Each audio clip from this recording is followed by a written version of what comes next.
Bonsoir à tous, bonsoir à toutes les Barroises, tous les Barrois et bonsoir à tous les Mal barrés. mal barrés. Ce soir, une petite vidéo sur un courrier que nous avons reçu de la mairie de Madame Fleischmann, Marie-Paul, qui était donc adjointe à la mairie de Bar. Jusqu'en 2006 ou 2007 par là. 2007. Ouais. Voilà. Donc reçu le 16 septembre 2016 avec une petite annotation de Monsieur le maire, probablement en copie aux conseillers municipaux. On va vous montrer ce petit courrier. Voilà. Voilà. Faites-nous confiance. Voilà. C'est bien un courrier de Madame Fleischmann qui habite dorénavant à Paris. À Paris 19e. Alors on va vous le lire et puis on va se permettre de faire quelques petits commentaires à la sauce bleu marine. Pierre-Yves, écoute, je te laisse le soin de lire le courrier. Voilà, donc c'est un courrier qui a été adressé à Monsieur le maire, aux adjoints et aux conseillers municipaux, mais qui s'adresse en fait un peu à toute la ville de Bar. Et ce courrier, c'est un peu une laude à la joie pour l'immigration joyeuse. C'est en fait, elle se réjouit de la venue de migrants en Alsace. Alors, on va lire la lettre, ce sera plus simple, il fera des commentaires. Donc, c'est Madame Fleischmann qui dit « Si vous saviez comme mon cœur s'est habillé de joie lorsqu'il est maintenant près de 2 ans, j'ai lu dans la presse, merci Guillaume. » Guillaume, c'est Monsieur Guillaume Muller. Des dernières nouvelles de Bar. Voilà. D'Alsace. Voilà, le très politiquement correct journaliste des DNA. D'ailleurs, il est forcément politiquement correct, sinon... Il n'aurait pas de boulot. Voilà, il n'aurait plus sa carte de presse. Donc, j'ai lu dans la presse que la ville de Bar ouvrait une maison et son cœur aux réfugiés du Moyen-Orient, chassés de leurs terres ancestrales par je ne sais quelle folie. Alors, la folie, on peut en parler, c'est pas je ne sais quelle folie. Non, c'est pas la folie Marco non plus, d'ailleurs. On commente. On va commencer, ouais. À chaque... On va commenter à chaque fois, parce que c'est pas une folie qui les a chassés, Madame Fleischmann. C'est la politique suivie notamment par notre gouvernement, Monsieur Hollande et Monsieur Fabius, qui disaient que le front Al-Nosra a fait du bon boulot. Le front Al-Nosra, ils se sont alliés à Daesh après.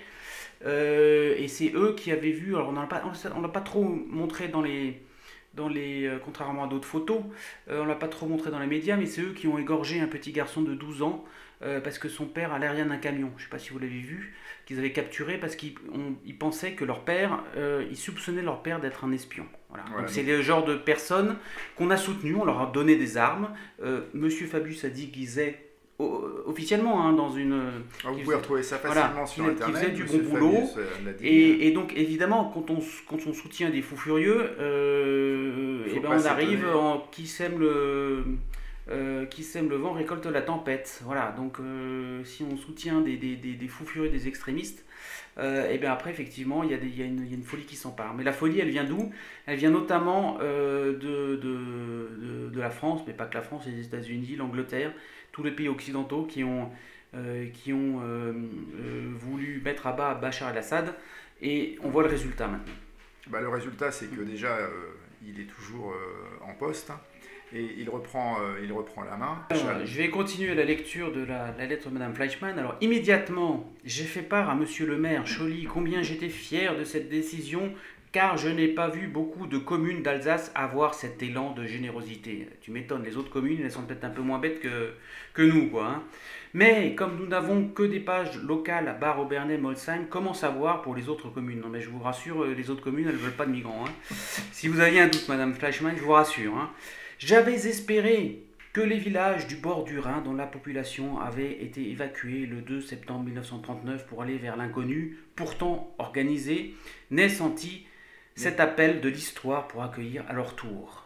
Je te laisse commenter cette phrase. Ouais, ça c'est quand même terrible parce que les villages du bord du Rhin, l'histoire est assez simple, même si elle est dramatique, mais effectivement ils ont été évacués pour se retrouver pour certains en zone libre en France et puis sinon dans des villages des Vosges. Enfin bref, en tout cas c'était des Français, les Alsaciens, ils se sont retrouvés pour la plupart en France. part en Allemagne, puisque la guerre était avec l'Allemagne, premièrement. Donc, ils sont pas allés vers l'inconnu, Madame Fleischmann, ils sont allés en Dordogne. Voilà. À moins que vous pensiez que la Dordogne, c'est le trou du cul du machin, mais non, c'est pas l'inconnu, la Dordogne. Voilà.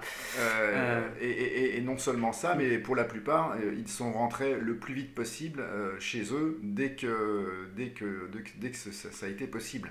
Voilà. D'ailleurs, ce que l'on peut évidemment douter fort sur les fameux migrants qui vont être dispatchés dans toute la France.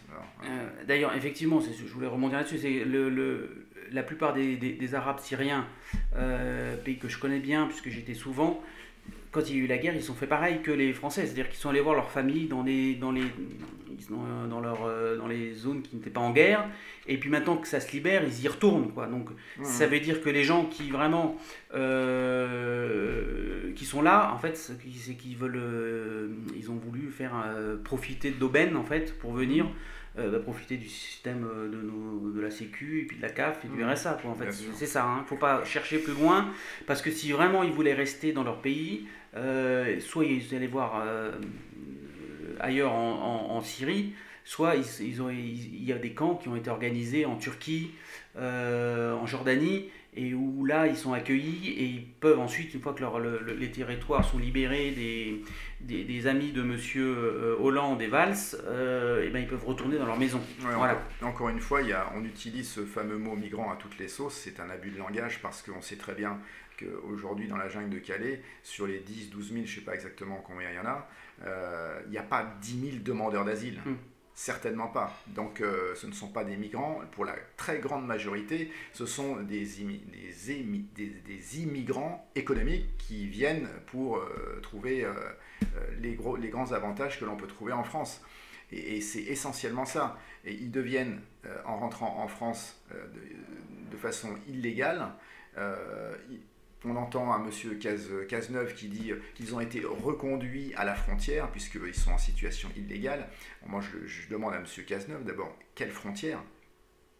Où sont les frontières de la France? Vous passez à la frontière, dans les frontières en Belgique, etc.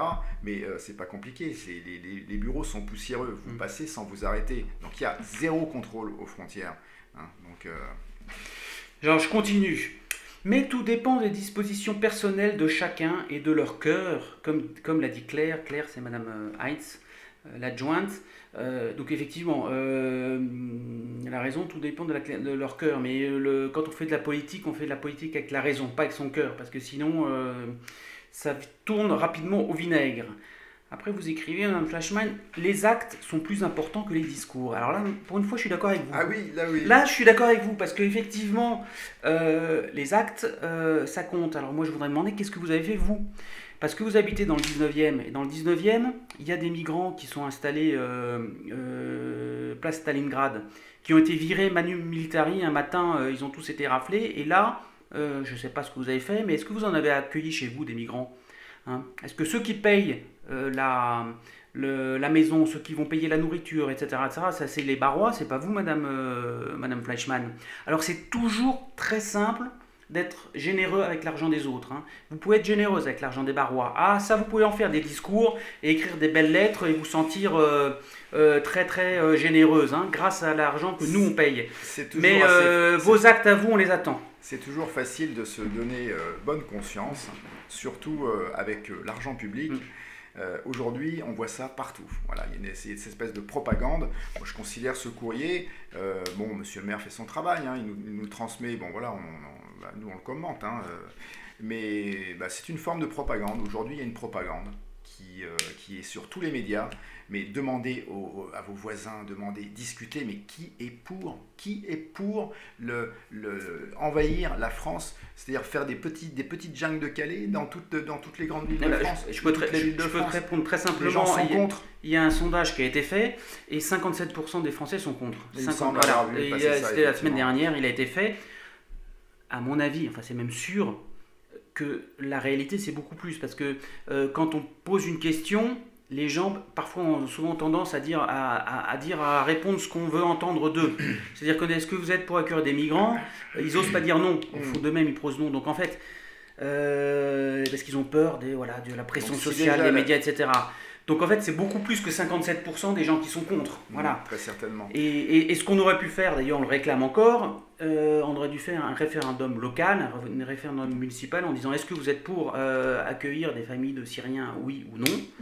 Si les gens avaient dit oui, ben on aurait fermé notre... Ça faisait partie de nos demandes, de nos requêtes, hein, bien sûr, en conseil municipal. Bon, on sait bien que, évidemment, ça n'aura pas été fait.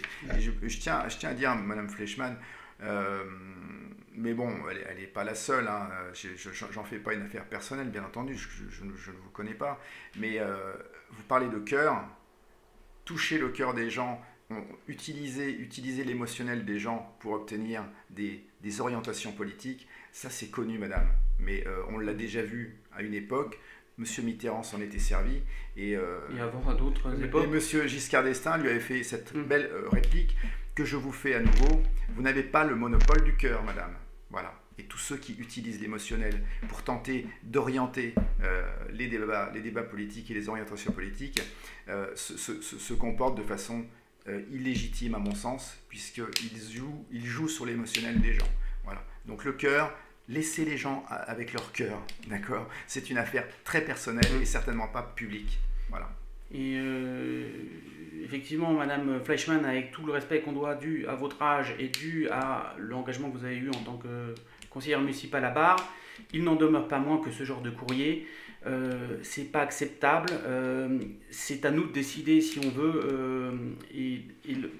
Le fait de faire croire qu'il y a un fort soutien populaire derrière, non, moi je peux vous dire, j'habite à Bar, je vois beaucoup de Barois, j'en parle et les gens, ils sont contre.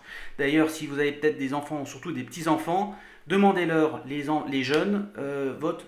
Vous savez quel est le premier et de très très très loin parti pour les jeunes, c'est le Front National. Pourquoi? Parce que les jeunes, eux, ils vivent dans le résultat de votre idéologie mondialiste et immigrationniste.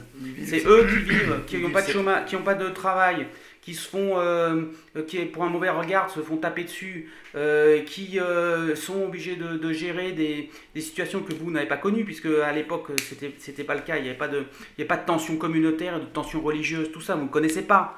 Hein. Donc réfléchissez, Madame Fleischmann, si les jeunes majoritairement aujourd'hui votent Front National, c'est qu'il y a peut-être une raison, c'est qu'ils ne sont pas idiots les jeunes. Mais là, vous ne faites qu'accentuer, vous rajoutez, on a déjà trop de chômage, pas assez d'emploi, et qu'est-ce que vous faites? Vous rajoutez encore de la tension sociale, de la tension religieuse et des impôts pour des gens qui n'en peuvent plus, Madame Fleischmann. Voilà, c'est ça. Il faut un moment comprendre que les jeunes et toute une génération, vous n'avez peut-être pas l'âge, vous ne comprenez pas ça à cause de votre âge, mais c'est une question de génération.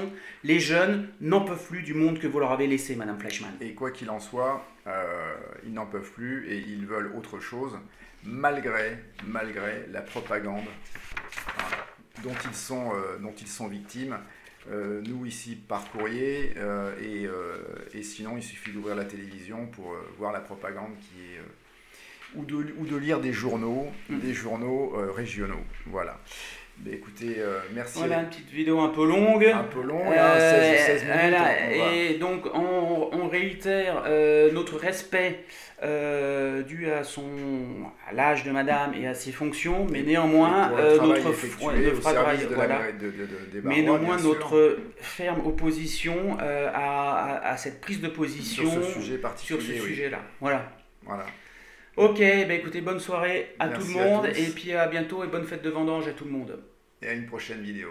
Bientôt.